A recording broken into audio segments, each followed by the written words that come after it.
Efesios 3:17.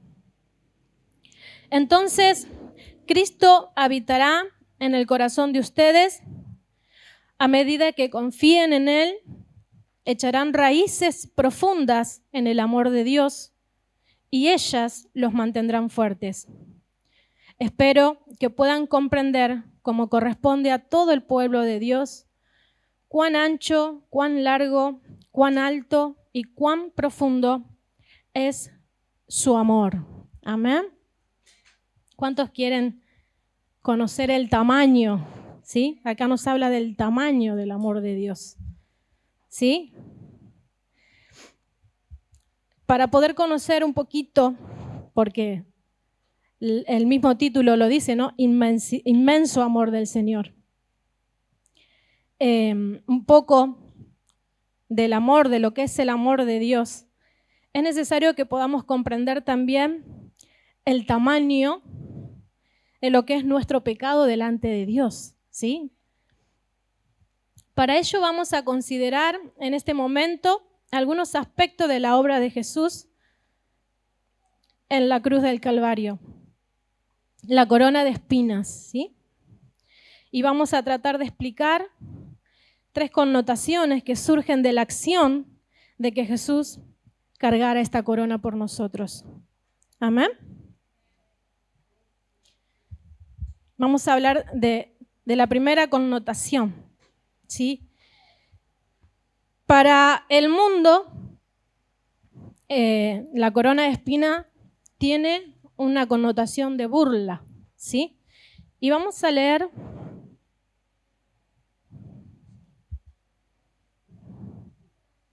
Mateo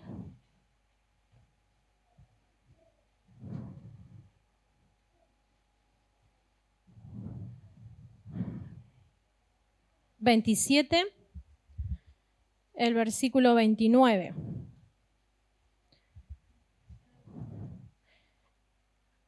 Este lo voy a leer en la Nueva Versión Internacional, ¿sí? Versículo 29. Dice: luego trenzaron una corona de espinas y se la colocaron en la cabeza, y en la mano derecha le pusieron una caña. Arrodillándose delante de él, se burlaban diciendo: Salve, Rey de los judíos. Le escupían y con la caña le golpeaban la cabeza, hasta el 30. ¿Sí? Y aquí estamos viendo lo que los soldados romanos, ¿no?, así hicieron con nuestro Señor Jesús. ¿Sí? Dice que tejieron una corona de espinas, la trenzaron y se la pusieron en la cabeza y luego le golpeaban con un palo en la cabeza para que esas espinas se hincaran en la cabeza de nuestro Señor. Y además se burlaban de él diciéndole: Salve, Rey de los judíos. En Juan 19, 2 y 3, versículos 2 y 3 de la misma versión, dice: los soldados que habían tejido una corona de espinas se la pusieron a Jesús en la cabeza, lo vistieron con un manto de color púrpura. ¡Viva el Rey de los judíos!, le gritaban, mientras se acercaban para abofetearlo. ¿Sí? La palabra corona dice que tomaron una corona que fue trenzada de espinos, ¿sí? Y la traducción correcta de esto sería que los soldados tomaron de la tierra, de los frutos de la tierra, ¿sí?, estos espinos, ¿sí? Los espinos son símbolo de lo terrenal, ¿sí?, de lo que es de la tierra. Y la corona, como todos sabemos, es símbolo de un reinado, ¿sí? De que hay alguien que gobierna, ¿sí? Al poner encima esa corona, estamos diciendo que Jesucristo estaba cargando, ¿sí? Estaba siendo herido, ¿sí? Por todo lo que tenía que ver con lo de la tierra, con todo lo terrenal, ¿sí? La cabeza es símbolo de autoridad, ¿sí? De autoridad máxima o suprema. Para el mundo, para los soldados romanos y para todos aquellos que no aceptaron a Cristo, esta corona era un símbolo de burla, ¿sí? Era el final de toda una burla que había empezado con otras cosas, ¿no? El manto, se repartieron los vestidos, ¿no? Y por último le ponen esa corona para que él comience a caminar. Y para el mundo esto era un símbolo de burla, ¿sí? Ellos no creían que Cristo era el rey verdaderamente, el rey enviado por Dios, ¿sí? Pero ahora sí vamos como punto 2. Para nosotros, los hijos de Dios, para los creyentes, ¿qué significa esta corona? Para los creyentes tiene otro significado, ¿sí? Y es uno espiritual. Y aquí vamos a hablar de dos cosas, ¿sí? La primera nos habla de Cristo, de nuestro Señor Jesucristo como el siervo sufriente, ¿sí? Esa es la obra de Cristo, una de tantas cosas que hizo el Señor, ¿no? Por nosotros. Él es el siervo sufriente, el siervo que vino a sufrir por nosotros en la cruz, a ocupar nuestro lugar. Vamos, antes de leer otros pasajes, quiero compartir Génesis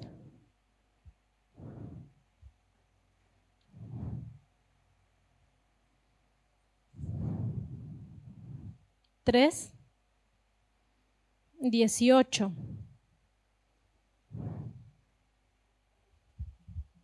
Una nueva traducción viviente.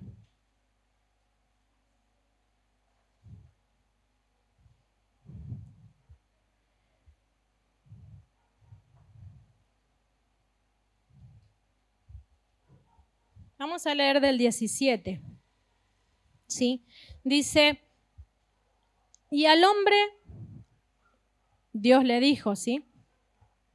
Dado que hiciste caso a tu esposa y comiste del fruto del árbol del que te ordené que no comieras, la tierra será maldita por tu culpa. Toda la vida lucharás para poder vivir de ella. El 18, te producirá espinos y cardos, aunque comerás de sus granos. Y el 19, con el sudor de tu frente obtendrás alimento para comer hasta que vuelvas a la tierra de la que fuiste formado. Pues fuiste hecho del polvo y al polvo volverás. Amén. Aquí está hablando de Adán y Eva, ¿sí? Todos sabemos que ellos desobedecieron a Dios, ¿no? Que Dios los puso en el huerto del Edén y ellos desobedecieron a Dios. La palabra de Dios para Adán y era que podían comer de todo árbol que haya en el huerto, ¿sí? Menos del árbol de la ciencia del bien y del mal, ¿sí? Porque si comían de ese árbol, iban a morir, decía la Biblia. Pregunto, en ese huerto del Edén, ¿qué otro árbol estaba? El árbol de la vida, ¿sí? Eso quiere decir que Adán y Eva tenían acceso al árbol de la vida.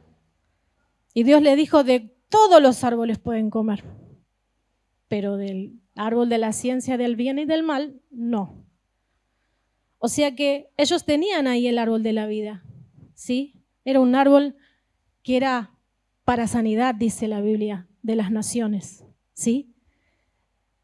Y ellos tenían acceso a este árbol, pero en ese momento ellos decidieron hacerle caso a, todo el mundo dice la serpiente, ¿no?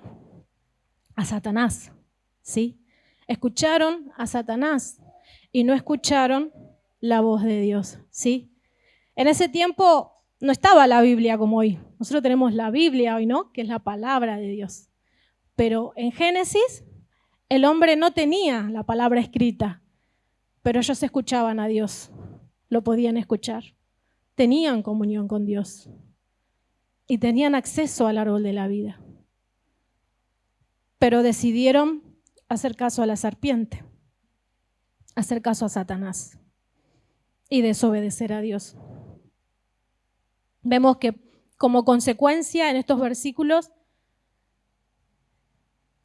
la tierra, dice, fue maldecida, ¿sí? En el versículo 18 dice que la tierra iba a producir espinos y cardos, ¿sí?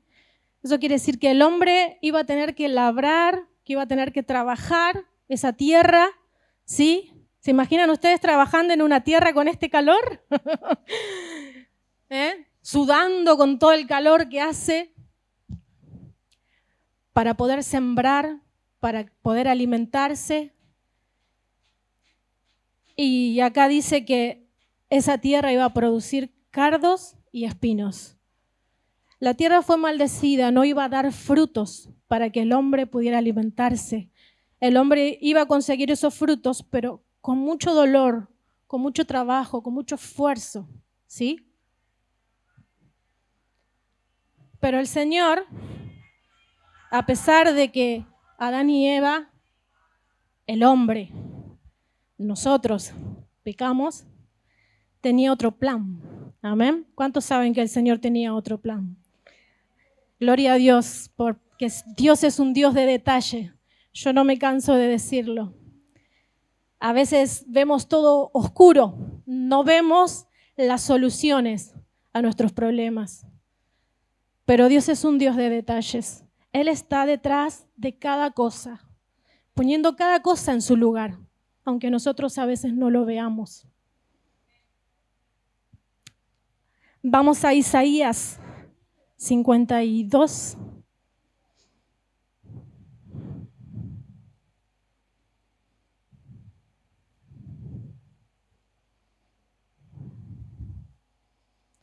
Vamos a leer del 13 al 15.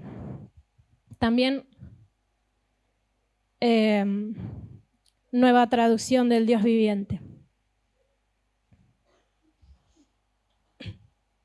Y vamos a hablar de este Cristo, que es nuestro siervo sufriente, el que ocupó nuestro lugar. Dice Isaías 52, 13. Miren, mi siervo prosperará, será muy exaltado.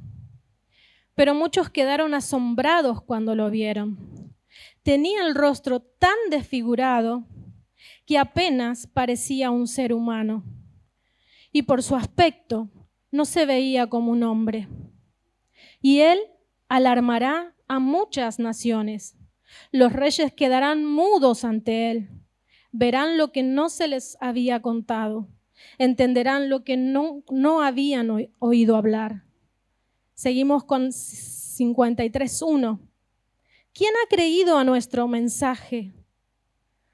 ¿A quién ha revelado el Señor su brazo poderoso? ¿Cuántos saben que ese brazo poderoso es Cristo en la cruz? Es el brazo de Dios que Dios extendió a la tierra desde el cielo para rescatarnos, para sacarnos de ese lugar.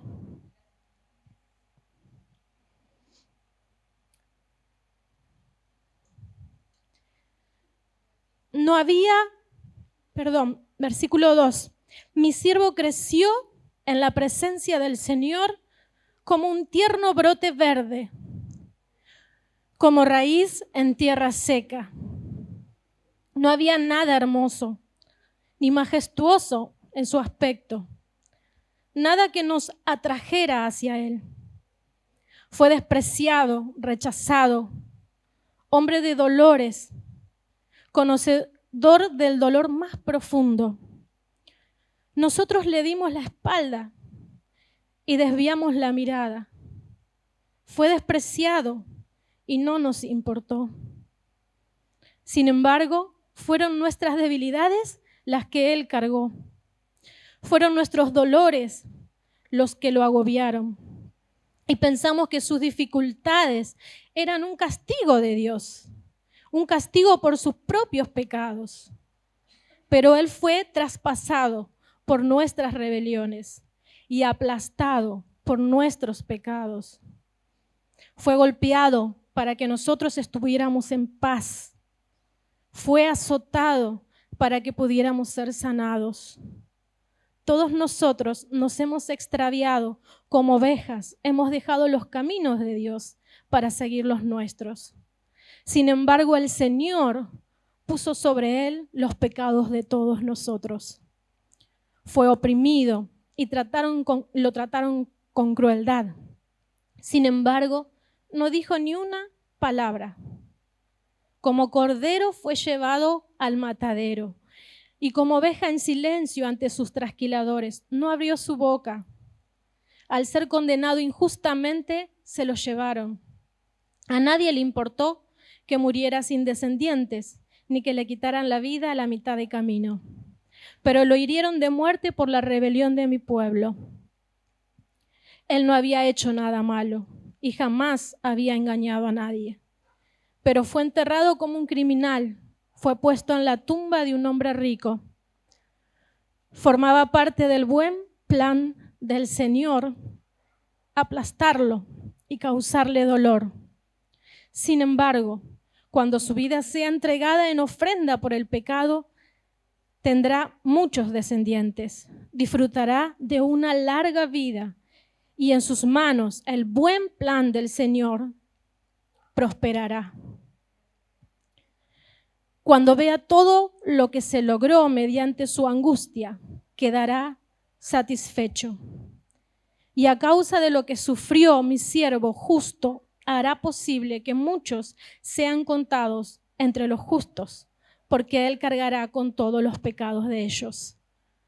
Yo le rendiré los honores de un soldado victorioso, porque se expuso a la muerte. Fue contado entre los rebeldes, cargó con los pecados de muchos e intercedió por los transgresores. Amén. La Biblia nos enseña y nos explica una y otra vez ese maravilloso plan del Señor, ese plan de salvación, ¿sí? Hablamos de Cristo como el siervo sufriente. Él dice, cargó nuestro dolor. Acá dice que la tierra fue maldecida y que por esa causa el hombre iba a padecer, iba a sufrir, iba a trabajar esa tierra, iba a tener que sudar, ¿sí? Pero Él cargó nuestro dolor. No fue casualidad que los soldados romanos agarraran del fruto de la tierra una corona de espinas y la pusieran sobre la cabeza de nuestro Señor. Dios está en medio de cada versículo de la Biblia. Él nos habla constantemente. Él cargó esa maldición por nosotros. Y como segundo punto, a este significado que tiene para nosotros esta corona de espina, también nos habla de Cristo, nuestro Señor, como el Mesías Rey, ¿sí? Mesías quiere decir Cristo, ¿sí? Cristo, el Mesías ungido de Dios, nuestro Rey conquistador. Las espinas, dijimos, son símbolo de lo terrenal, ¿sí? De la maldición por el pecado, ¿sí? Toda la tierra fue maldecida por causa del pecado, pero esa maldición también perjudicó al hombre, porque el hombre también fue maldecido. Cristo cargó esa corona por nosotros, ocupando nuestro lugar y librándonos de esa maldición. Y no solo a nosotros, sino también a toda la creación. Dice la Biblia que Él vino a redimir, ¿sí? y la tierra, dice, clama y gime esperando la manifestación gloriosa de los hijos de Dios. Amén. Él vino a librar no solo a sus hijos, sino también a toda la tierra, a toda la creación que fue maldecida. Vamos a leer en Mateo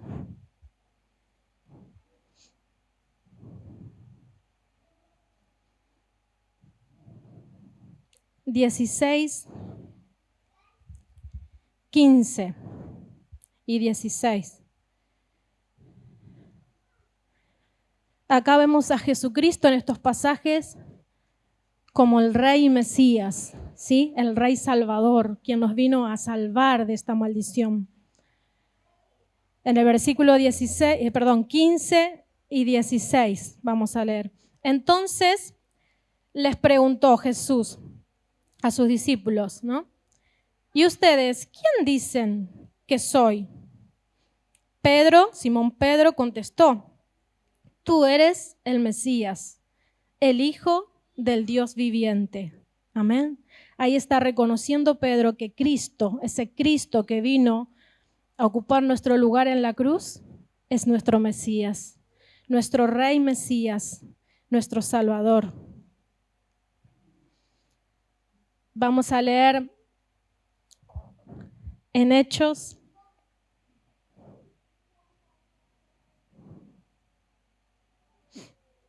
5,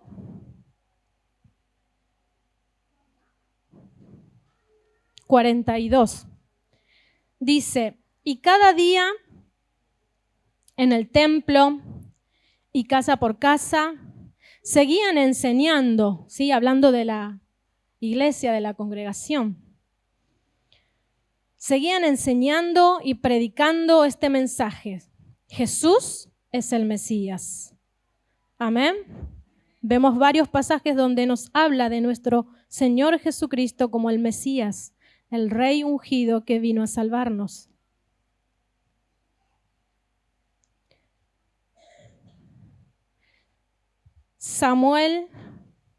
Segunda de Samuel 7, 12 y 13. Dice,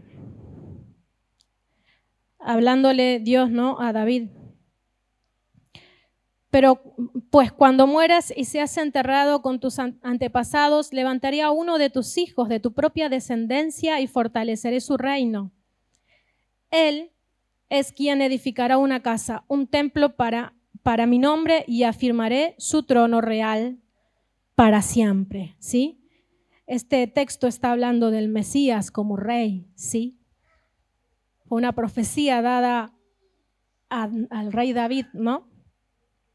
Pero hablando de un reino que sería permanente, eterno, ¿sí? Y sabemos que Salomón en algún momento partió con el Señor, ¿no? Estaba hablando del Rey Mesías, de nuestro Señor Jesucristo. Salmo 2.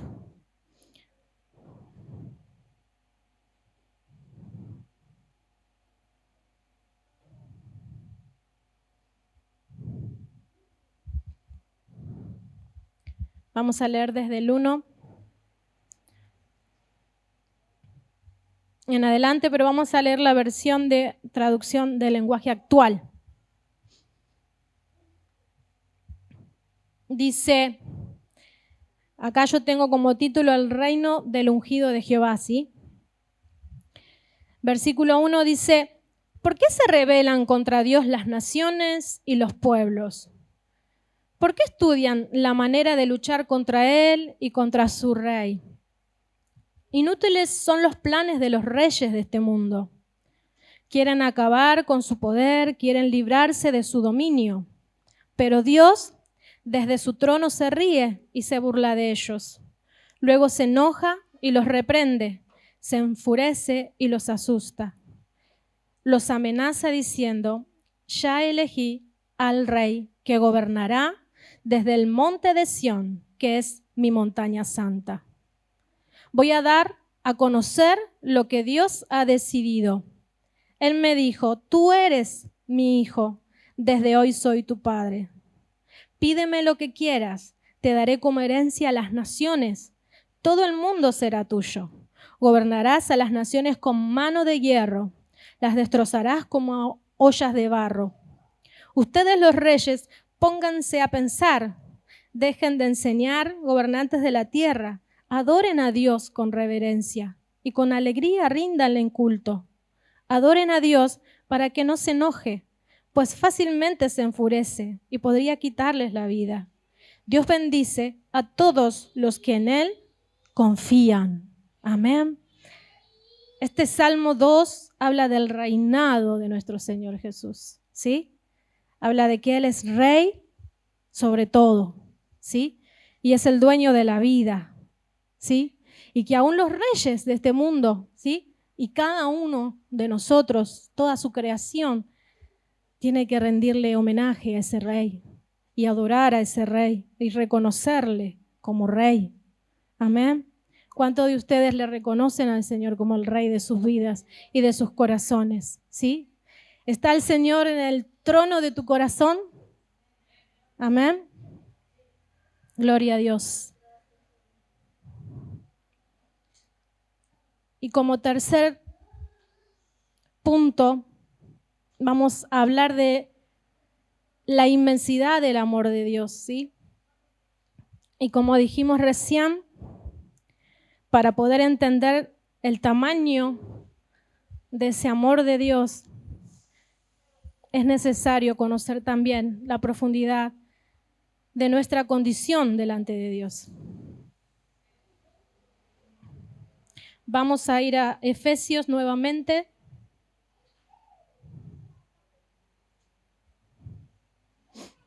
Efesios 3, desde el 17 al 19, nueva traducción viviente.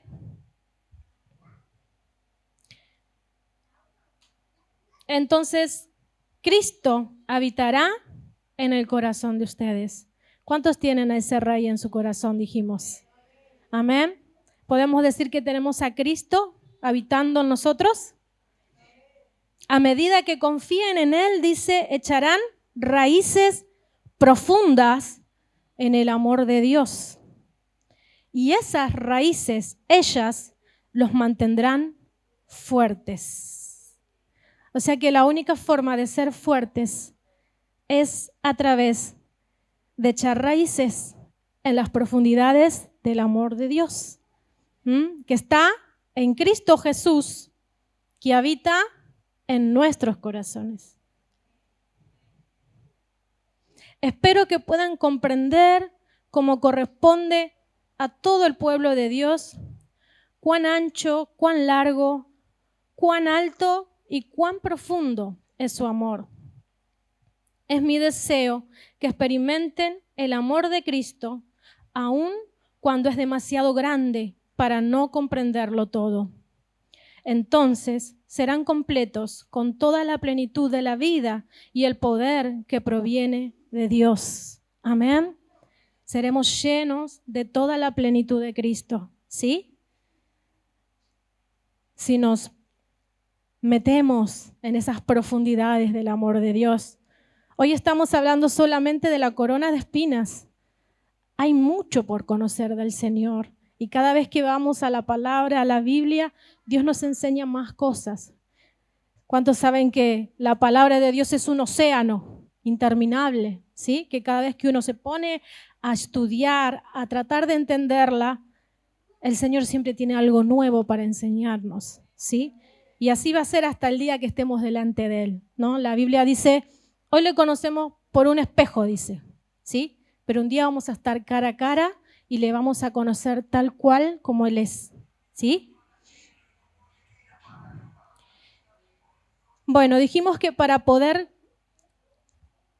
alcanzar esa plenitud tenemos que estar arraigados y echar raíces, ¿sí? Cimentados, dice Reina Valera, ¿sí?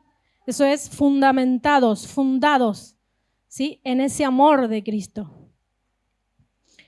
para poder ser llenos de la plenitud de Él. Pero vamos a comprender un poquito más ese tamaño del amor de Dios si entendemos lo que Él hizo por nosotros. Vamos a leer en Isaías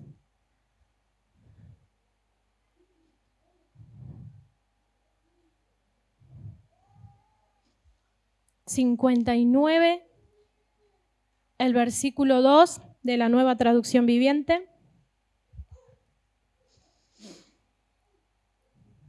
Dice, son sus pecados los que los han separado de Dios. A causa de esos pecados, Él se alejó y ya no los escucha, ¿sí? Hablando de nuestra condición de pecadores delante de Dios. ¿Qué es lo que hace el pecado en el hombre? Le quita la comunión con Dios. El hombre que está en pecado no puede conectarse con Dios, ¿sí? Por eso fue necesaria la obra de Cristo en la cruz. Solo a través de Él tenemos, a través del arrepentimiento y la fe en Él, podemos tener nuevamente comunión con el Padre, con nuestro Dios, ¿sí? Él es el camino, Él es la verdad, Él es la vida al Padre, hacia el Padre, ¿sí?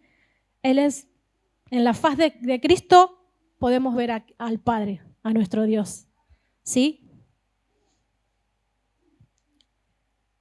En Génesis 2 y 3, esto no lo vamos a buscar en general, en los 2 capítulos,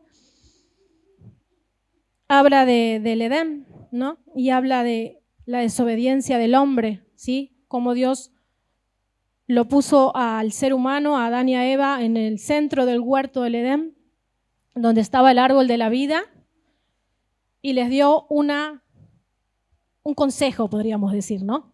Les dijo, no coman del árbol de la ciencia, del mal, del bien y del mal, porque morirán, ¿sí? Ese fue el consejo de Dios. Esa fue la palabra de Dios para Adán y para Eva, ¿sí? Y ellos desobedecieron. Y eso hizo que Dios los tuviera que sacar del huerto del Edén. Todos conocemos la historia, ¿no? De Adán y Eva. Que tuvieron que salir del huerto porque Dios dijo, si ahora ya tienen conocimiento del bien y del mal, no vaya a ser que el hombre extienda su mano y ahora viva para siempre, ¿no? ¿Qué problema para nosotros hubiera sido eso, no? ¿Se pusieron a pensar alguna vez? Si el hombre en esa condición de pecado, con toda la tierra bajo maldición, hubiera vivido para siempre en esa condición, ¿dónde estaríamos nosotros? ¿No? Pero damos gloria y le damos gracias a Dios por nuestro Señor Jesucristo y por esa corona de espinas que Él cargó en nuestro lugar, ¿sí? Porque Él nos libró de esta maldición. A través de cargar esta corona y a través de cada una de las cosas que Cristo hizo en esa cruz, ¿sí? La obra de Cristo en la cruz es maravillosa, es grande. Es imposible de comprenderla en su totalidad hoy en día. El día que estemos delante de Dios, tal vez podamos entender algo. Pero hoy solo podemos conocer muy poquito. Pero no lo desaprovechemos. Busquemos al Señor. Amén. Primera de Juan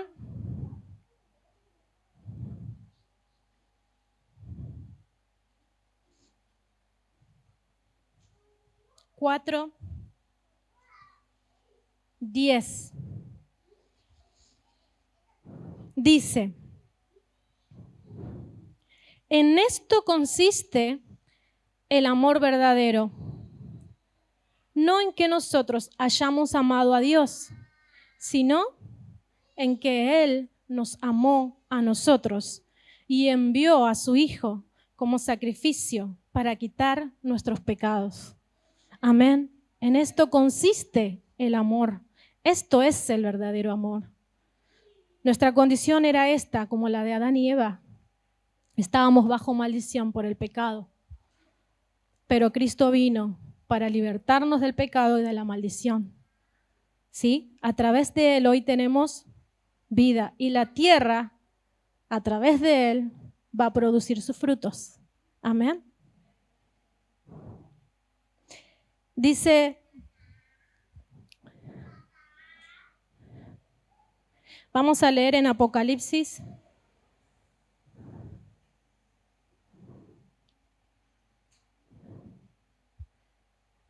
El 22.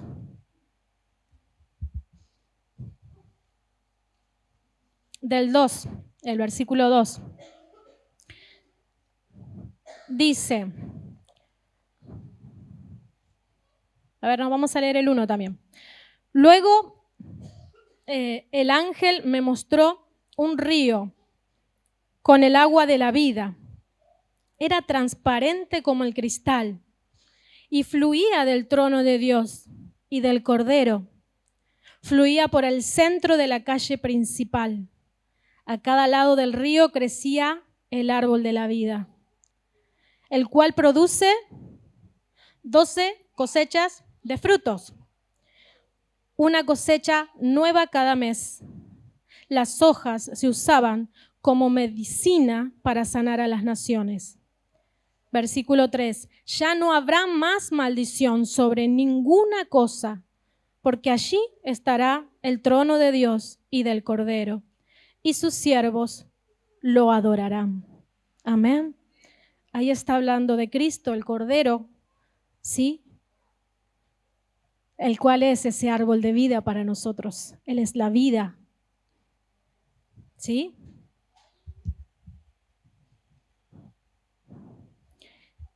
Para ir terminando, vamos a compartir en Salmo 3.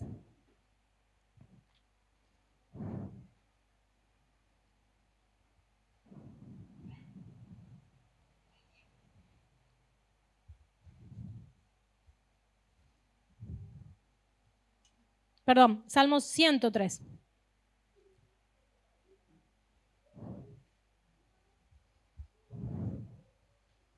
Desde el 11 y 12 vamos a leer. Pues, dice, su amor inagotable hacia los que le temen es tan inmenso como la altura de los cielos sobre la tierra. Amén. Si se fijan en el versículo de Efesios 3 que leímos, dice lo ancho, lo alto, ¿sí? Al final dice lo alto en Reina Valera, ¿sí? ¿Y cuán alto va a ser el amor del Señor? ¿Sí? Dice acá, es inagotable. Dice, tan alto como los cielos sobre la tierra. ¿Alguien puede medir el cielo? Creo que el hombre hasta ahora no ha podido, ¿no? Dice la Biblia, los cielos y los cielos de los cielos no pueden contenerte, hablando de Dios, ¿no? Así de alto es el amor del Señor. El 12 dice, llevó nuestros pecados tan lejos de nosotros como está el oriente del occidente. ¿Se pueden juntar el oriente y el occidente? No, ¿sí? Así. Con los chicos diríamos, cuán grande es el amor de Dios, ¿no? Tan alto, tan ancho, ¿sí? Tan bajo, ¿sí?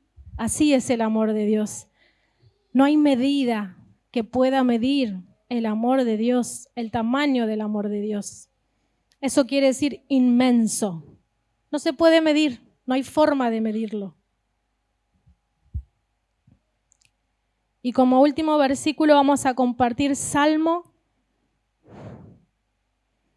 36, 5.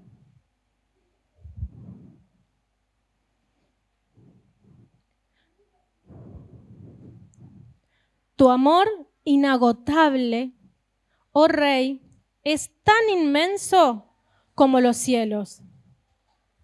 Tu fidelidad sobrepasa las nubes. Amén. Vuelve a hablar de la inmensidad del amor de Dios, ¿sí? Dice que es inmenso como son los cielos, ¿sí? Los cielos no los podemos medir, ¿sí? Conocemos cierta parte hasta ahora por los satélites, ¿no? De los cielos, pero hasta ahí llega el conocimiento del ser humano. La Biblia habla de los cielos y los cielos de los cielos. Por lo tanto, hay mucho más que el hombre no conoce, ¿sí? Y el Señor, su amor es así de inmenso, ¿sí? Ese es el amor de nuestro Señor.